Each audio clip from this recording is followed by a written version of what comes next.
This is Hemant Mehta for the Friendly Atheist podcast. I'm here with Rebecca Hensler, who is the founder of a Facebook page called Grief Beyond Belief, and it's basically a page devoted to faith-free grief support. So, if you lose a loved one and you want to talk to people about it, usually the resources you have out there are religious, and that doesn't really do much for you when you're an atheist and you're struggling with the loss of someone you love.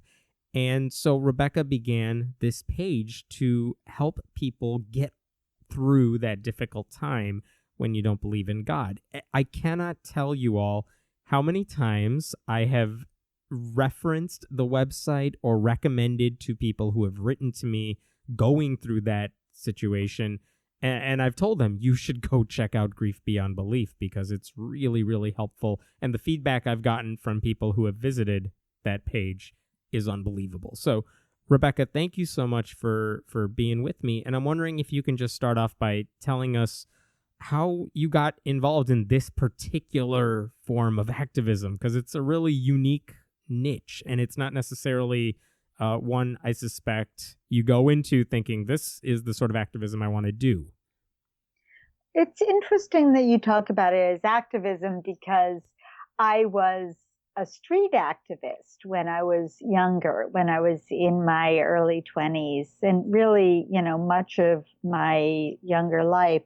I've been arrested 16 times. I really was a very serious AIDS activist and queer liberation activist.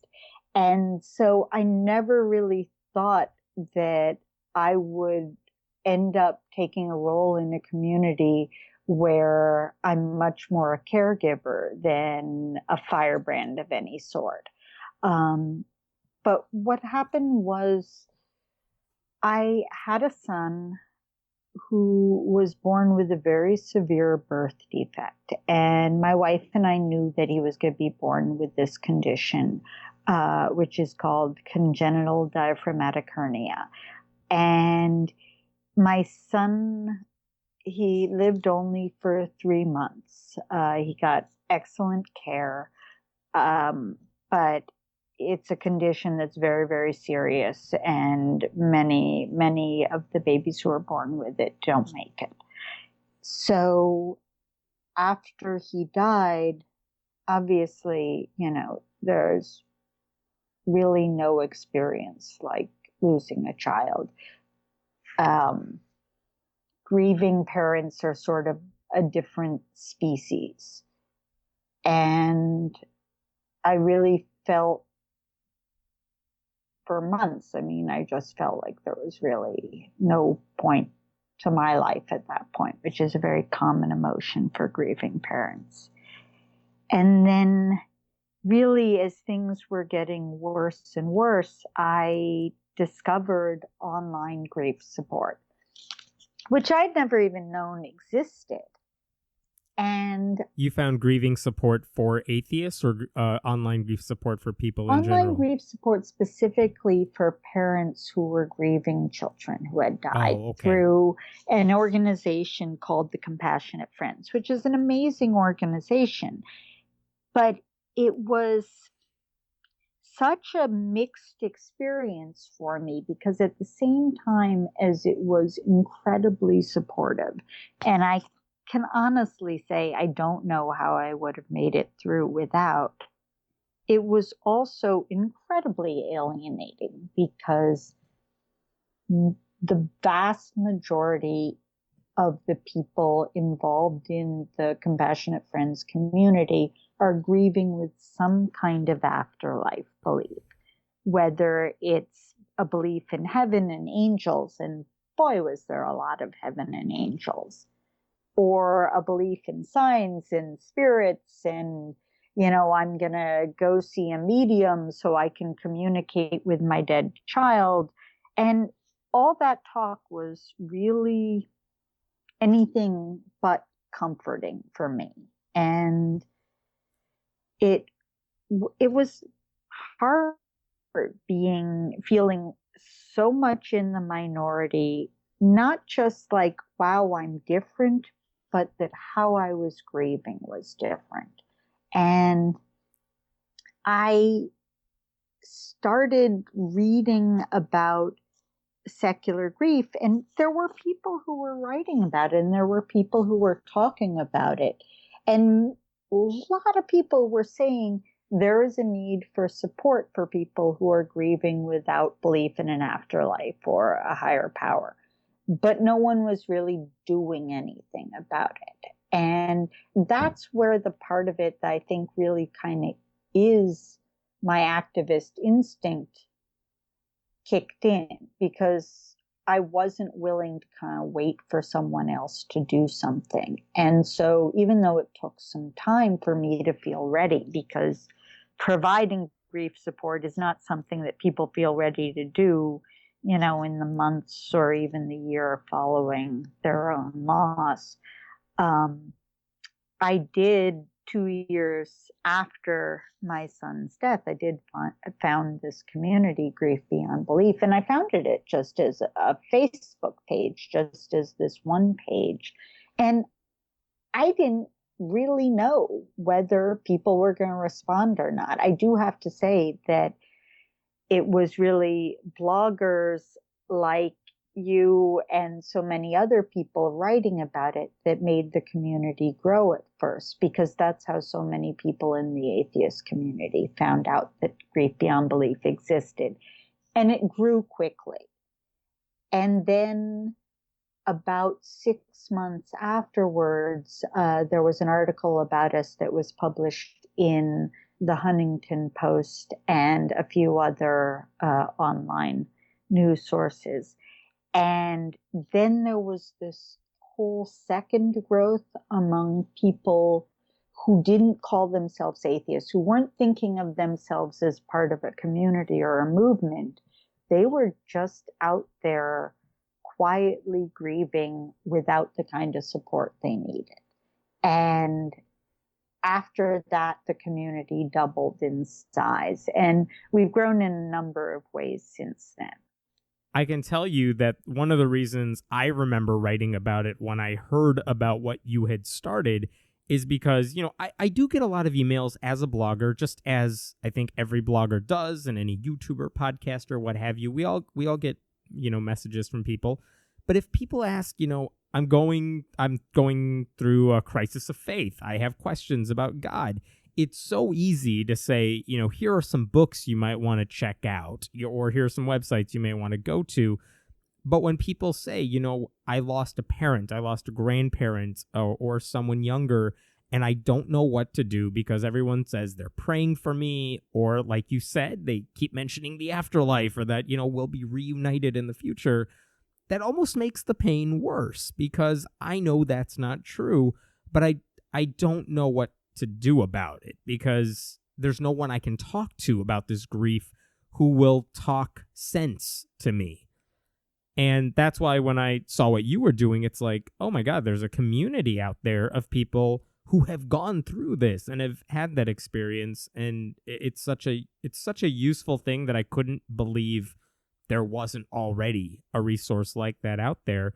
When people visit the Facebook page, is there one particular thing that they're all going through? Is it just, I lost a loved one, I don't know what to do, or is it something else? I think, like any people who are grieving, non-believers who are grieving are all different. And that, I think, people sort of externally think, oh, you must all kind of be experiencing the same thing. And people who have really been through intense grief know that it's not the same for everyone. And yet, there are things that we have in common, and that's what makes peer-to-peer grief support so powerful. And I'm really glad that you recognize that what we are is a community of people who are sharing with each other what we're going through. There's no one at Grief Beyond Belief that's some kind of expert, and we frequently refer people to seek therapy. We recommend that people who have been grieving for a long period of time and feel like things aren't getting better, look into the Center for Complicated Grief, where they're doing so much really good research on what really works. Because one of the things, of course, as non-believers and skeptics, we really care that what people access as grief support is really evidence-based. Peer-to-peer grief support is a little bit different because it's really just reaching out to people and saying, hey, I'm going through this and it feels like I must be losing my mind. There must be something really wrong with me. That's a big part of what peer-to-peer grief support is people saying, hey, I went through that too. There's nothing wrong with you, or if there's something seriously wrong with you, it's seriously wrong with all of us because grief sucks. But it definitely makes grieving people feel better when they say, any one of the many really strange feeling experiences they've had, when they describe it, to have someone else say, hey, I experienced that too. Is there a particular type of a question that people have for the community that you have found to be the hardest thing to answer?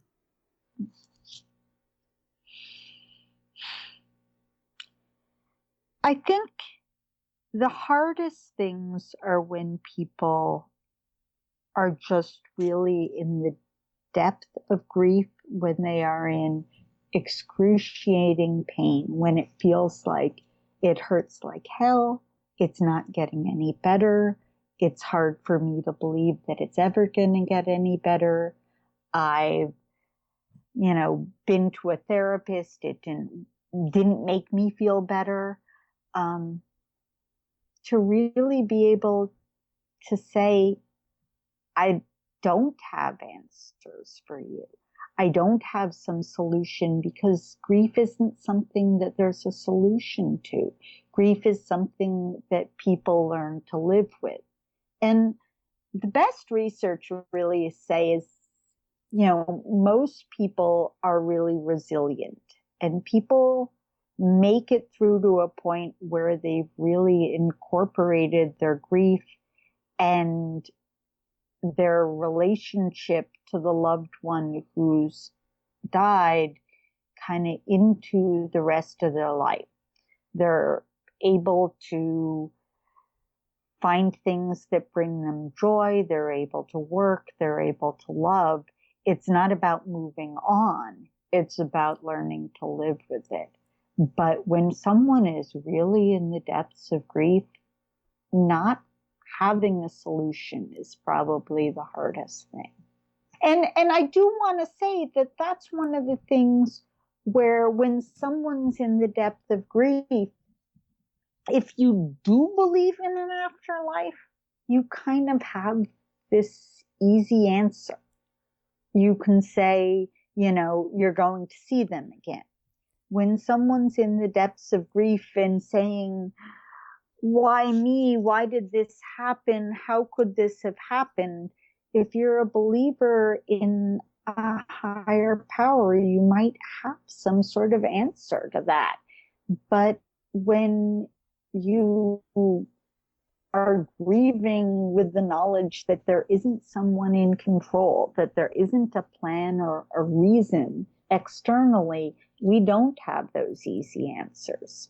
But that doesn't mean that there is nothing that is comforting to people who are grieving without faith. And that's a stereotype that I hear all the time. Well, then there can't be anything comforting. How could anyone live with grief without faith? And that's simply not true. It's interesting that you bring up the fact that sometimes you tell people, I don't know what to tell you or something, because if I'm imagining what religious people go through and the conversations they might have with their pastors, reverends, what have you, I can't imagine the pastor, the priest ever saying, you know what, I got no answers for you. Because that's one of the things you go to church for. It's to answer these unanswerable questions. And especially when you're talking about grief and death, one of the reasons religion's so powerful is because they provide answers, whether or not they're true, but they give you these solid answers. This is what that person, here's where that person is right now. Here's what's going to happen later on in your life or afterlife. So it's interesting that, just sometimes telling people, you know what, I don't know what to tell you. I don't necessarily have an answer. That sort of honesty may be very comforting, I suspect, to a lot of atheists. Well, I certainly think people who are non-believers, the last thing they want is to be told something that they know to be patently false. And even, a lot of non-believers do go through sort of wishing they believed, but, well, I don't know, my experience, even when I sort of would daydream about like, well, what if he is in heaven and, my friends who died of AIDS are taking care of him and blah, blah, blah. But then I'm a very sort of logical person. So then I'd think like, well, then would he grow up in heaven? Where would he go to school? Would he go to college? And then like the whole thing falls apart when you think especially about heaven. Right. When you think about heaven rationally, the whole thing falls apart. Will he have student debt when he graduates from that college? So, yeah, I mean, but again, that doesn't mean that there aren't things that are comforting. When you were working as an AIDS activist, or when you were an AIDS activist, I should say, and you lost people close to you in that part of your life, I wonder if there was any difference in the way the LGBT community may have approached the concept of death and grief that is similar or different to what you're experiencing now. That's a really interesting question. It's interesting. Most of the time when I talk about grief beyond belief, I don't talk about my AIDS activism. In the height of the epidemic, at least those of us who are activists, I mean, there were these sayings like, don't grieve, organize. And so much of what we did with our pain was immediately move from loss to anger. And a lot of us who survived are dealing now with working through the grief that we never really worked through then. And I don't regret that we turned all that pain into anger and action, because the anger and action saved lives without question. But I do know now, looking back, that we made a mistake in not taking the time to grieve. Is that the big thing? If you could go back and take what you know now to that part of your life, would you tell people like, we lost these people, let's honor their memory, let's take some time to cherish them, and then use that energy to move forward? That's a great question.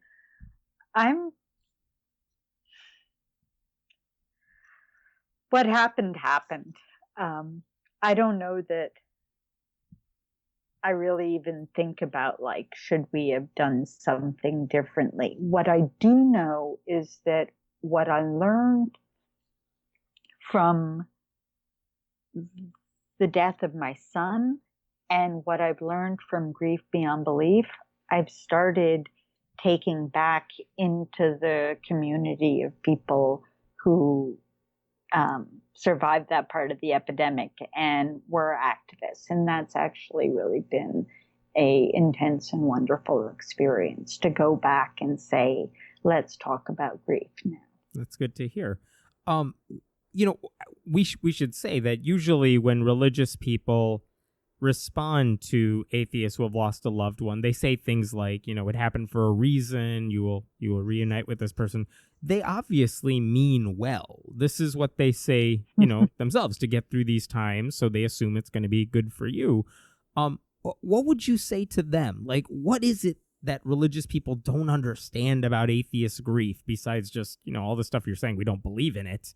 But what message would you send to them? And I wonder if any religious people ever come to Grief Beyond Belief on Facebook and, want to chime in. They want to help people. They want to help you all feel better. And I don't know what the process is when that sort of thing, or if it happens, and how you deal with it if it happens. Well, I think there's sort of two questions. First of all, obviously, I do think people do mean well. But what I would say to them is being offered comforts that are not actually comforting can be harmful and traumatic. So having people who know that you do not believe try and comfort you by telling you that, if only you'd believe that your parent was in heaven and you'd see them again, you'll be fine, is really damaging, and sort of makes grieving harder. And one of the things we often find when people come to our community is that they want to talk about what people have been saying to them that's been upsetting. And, we really acknowledge and we say, not just, I'm sorry for your loss, but I'm sorry that the people around you are making your loss harder, not easier. There are religious people who come to Grief Beyond Belief, and specifically who come to the public Facebook page to learn about how to support friends of theirs who are non-believers. And I think that that's a wonderful thing. It's part of why we have both a public page and we also have a closed support group on Facebook. The closed group is not open to anyone who is not grieving and or has afterlife beliefs or God beliefs. So basically, to join the closed group, you have to be grieving without any sort of belief in an afterlife or a higher power. And what that means is that anyone who is in that closed group knows that everyone they are talking to is in that category. They may be different in a million other ways, and they are so different. And there is such diversity in that community, but they have this one thing in common. It's so weird. I wonder how many religious people realize that that sort of closed group may be necessary because of their well-intentioned comments that totally backfire. And some people get mad at us for having these requirements. One of the things, the community, and particularly the support group, wouldn't work without, just a large handful of people who are amazing volunteers. And their primary work is going through this process of communicating with the people who are requesting to join the group. So once someone requests to join, we contact them with questions about what they're going through so that we know it's the right group for them. And that's how we put it. It's not about like, are you a good person or a bad person? It's just, is this the right grief support community for you? But there are people who will get mad at us. I think it's not the very Christian people or very religious people. Those people often are like, well, this isn't what I'm looking for. I wish you well. And we say, I wish you well. And sometimes we support them in finding a group that's right for them. The biggest problem is actually that there isn't a lot of appropriate grief support for people with alternative spiritualities. And so they often get very frustrated. They'll say, well, I'm not religious. Why won't you let me join your group? And the answer is because you aren't religious, but you're still, think that your loved one, their spirit is nearby and they're sending you signs, and you believe in psychics and seances whatever else. or just have some sort of general afterlife belief that's going to make it not the right group for you. But that's hard. And I often say to them, I'm like, if you want my support in starting a group, right, I'm happy to help you support the group that's right for you. But no, it really means setting this limit and saying no, and we have to say it pretty frequently. that must be that must be so hard to do, because they're grieving already, and the last thing they need is more rejection, but it is necessary.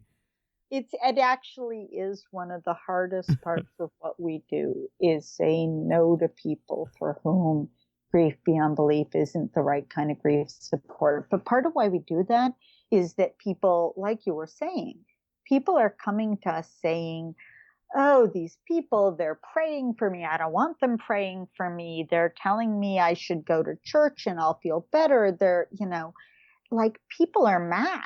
A lot of people come to us with anger about religion, and the way, sometimes they've been through some kind of trauma. I even known grieving atheists who've been told that, like, the death of their child was because of their apostatism. Oh, I mean, it's like, that would infuriate me. Oh, it's not just infuriating, it's traumatic. Yeah. So people come to us having experienced religious trauma around their loss. And I'm not going to tell those people, you can't post about how mad and angry you are. But if someone with those beliefs was in the group, hearing them express that anger, that wouldn't be helpful for them either. So part of what we're creating is a space in which people can express that anger and process that trauma without worrying that they're going to hurt someone's feelings. If someone has lost a loved one and is an atheist, maybe they're listening to this podcast, but maybe they don't want to join the Facebook group or whatever reason they can't. Is there a particular resource or two that you think would be most helpful to them? Because, like I said, outside of your group, which I think is fantastic, I don't know a lot of resources to point people to if they're going through this rough time. That's a good question. One thing is, a lot of hospitals and hospice do have grief support groups that are not religious in nature. This isn't true everywhere. It's really a struggle in some parts of the country.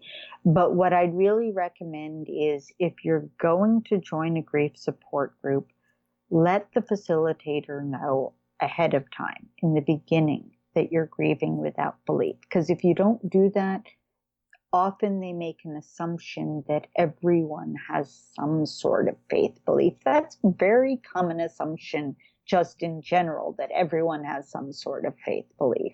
And so to let a therapy, or if you're going into grief therapy, let the therapist know ahead of time. Make sure at the beginning that that's understood, that you are grieving without belief and you do not want to be offered any kinds of comforts that are spiritual or religious. There are some good books out there. Greta Christina's Comforting Thoughts About God, Comforting Thoughts About Death That Have Nothing to Do with God. It is a really good book. Very good book. Mm-hmm. Carol Fiore, who lost her husband, who is a writer, wrote a book that's a grief workbook for skeptics. You can just Google Carol Fiore, Fiore. You and I've let you know that our griefbeyondbelief.org is having some problems, that we've been experiencing some hacking, but when it is up, we do have a library of over 300 links to writing about grief and loss that are entirely free of religion and spirituality. So it's a place you can go and read, and you can just read people's stories. There are so many amazing grief blogs out there.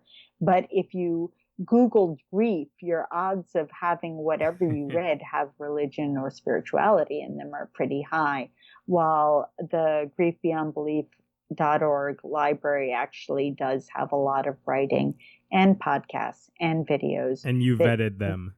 And absolutely, Yeah. I've read through every one of them, and some of them have a little like tag that says there's spirituality elsewhere on this website, but this one article is completely free of religion. But there's also a whole section of research about grief, and it's just I feel like it's a very good resource. One of the things that people ask for, however, is, do we have grief beyond belief support groups in various places? And so what I'm working towards right now is not having grief beyond belief groups, but supporting communities in figuring out how to provide grief support in their local communities. Because there are parts of the country, places in the Bible Belt where it's almost impossible to find a grief support group that's not entirely based on religion and taking place at a church and run by church folk. And so the real goal is for local secular communities to know how to provide grief support, whether it's through a group or one-on-one. And I've actually written a handbook called the Secular Grief Support Handbook that I'm going to be actually doing a little fundraising to publish as an ebook so that communities really have that resource. But in order to do that, I've also been kind of going around the country some and doing workshops, and that's been amazing, talking to people who've never really had a chance to talk to other non-believers about grief. Whenever I'm asked to go talk at a conference or whatever, I say, I'm happy to come talk, but I also want to do a workshop so people have a chance to talk to each other as well. It's a really neat opportunity, because I think, unfortunately, this is one of those kinds of issues where you don't realize you need it until it's happening to you. And when you're already going through a rough time, the last thing you want to do is start researching and trying to find this sort of thing. So it's nice to have those workshops available where you can learn about this stuff beforehand, so that, if and when that time comes, you know how to handle it. And people are amazing with referring each other to grief beyond belief. I mean, that's the thing, is that I have this immense gratitude to these, thousands of people who have told someone else, hey, this exists. And I hear from people who, work in hospitals, work in hospice, who say, this is what I tell people. This is what I, refer people who are non-believers to, that I never had this resource before. And even, people who are chaplains, who are themselves religious people, do refer non-believers to grief beyond belief. Well, thank you so much for the work you're doing. And for anyone interested in joining the Facebook group, I was going to say, go sign up. But no, if you're going through this sort of experience, if you've lost a loved one and you're looking for this sort of support, the website is facebook.com/faith-free-grief-support. It's all one word, faith-free grief support. And when it's up and running, griefbeyondbelief.org is also there. Thank you again. And I, like I said at the very beginning, I can't tell you and other listeners how many times I've told people this is a good place for you to go if you're struggling right now. You could talk to people who have gone through the same experience, who are going through the same experience. And again, I know as an atheist, this is one of those things that we don't necessarily do a good job of communicating, because when we lose somebody, there are a million resources out there for religious people with religious language. There are so many books out there on how to deal with it. So few of those resources do away with superstition and all that nonsense. And they're just honest, and they help you realize this is a way to honor someone's memory. This is a way to get through your own struggles and depression and all that stuff. It's super important, and it's one of those things we need to get better at doing, and you've taken a huge step in making that happen. So thank you so much. Well, you're welcome. And, I always feel really lucky because I think one of the things that people don't realize is that one of the most comforting things in grief is knowing that there is some sort of meaning. And grief beyond belief is really how I've been able to give some sort of meaning to my own grief and to my son's life and death. And so I feel very lucky to have been able to do that. All right. Well, thank you so much. And thanks so much. I will have links to everything we talked about in the show notes. Great. Bye-bye.